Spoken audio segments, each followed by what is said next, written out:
Many claim that the prophet Ezekiel had a vision of necromancy in the Old Testament and that God commanded him to raise an undead army. But is this true? What does the story of the Valley of Dry Bones mean? The Old Testament, a collection of sacred texts in Judaism and Christianity, is filled with fascinating narratives. One such narrative is the account of the prophet Ezekiel raising an army of the undead in a valley of dry bones. This tale, found in Ezekiel chapter 37, is one of the most vivid and intriguing prophetic visions in the Bible.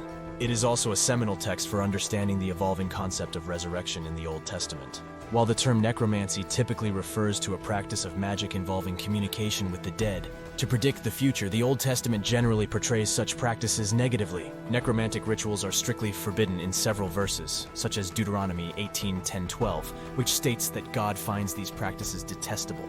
However, Ezekiel's vision stands out as a unique instance where God gave the prophet specific instructions to bring back an army of the dead to life. While Ezekiel does not practice forbidden occult arts, his vision incorporates vivid necromantic elements through God's power.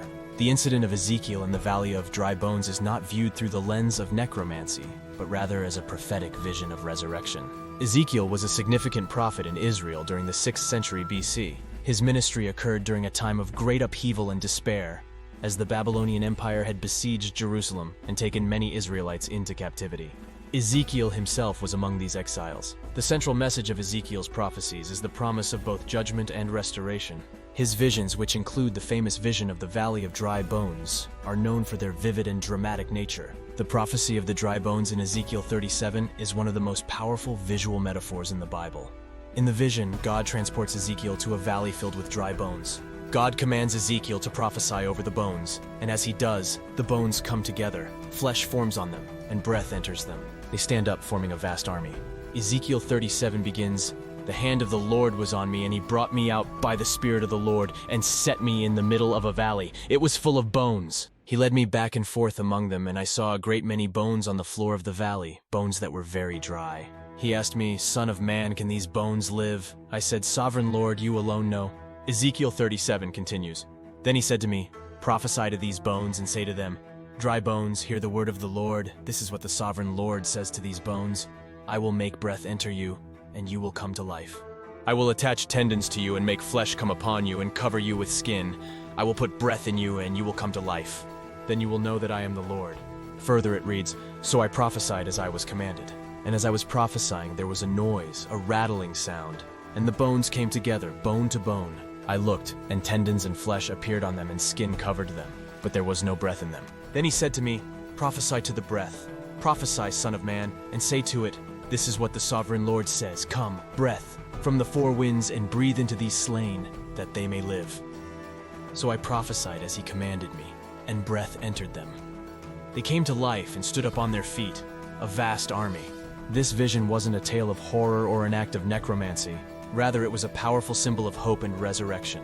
God explains the vision to Ezekiel, stating that the bones represent the house of Israel, who feel their hope is lost and they are cut off from their land. Yet God promises to open their graves and bring them back to the land of Israel.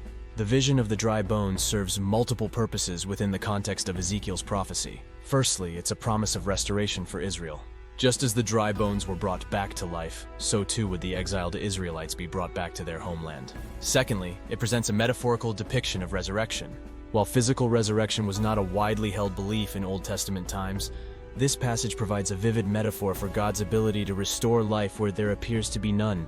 It's also significant to note that God's Spirit directly performs the resurrection of the dry bones, emphasizing God's authority and power.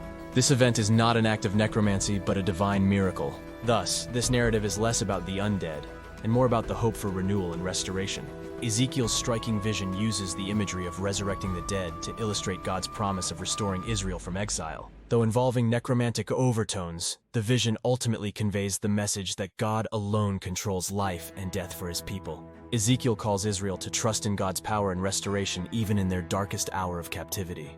The vision offers hope of revival and redemption through God's miraculous intervention, bringing dead bones back to life. The story of Ezekiel in the Valley of Dry Bones is a powerful narrative within the Old Testament. It is not a tale of necromancy, but rather a prophetic vision filled with hope and the promise of restoration.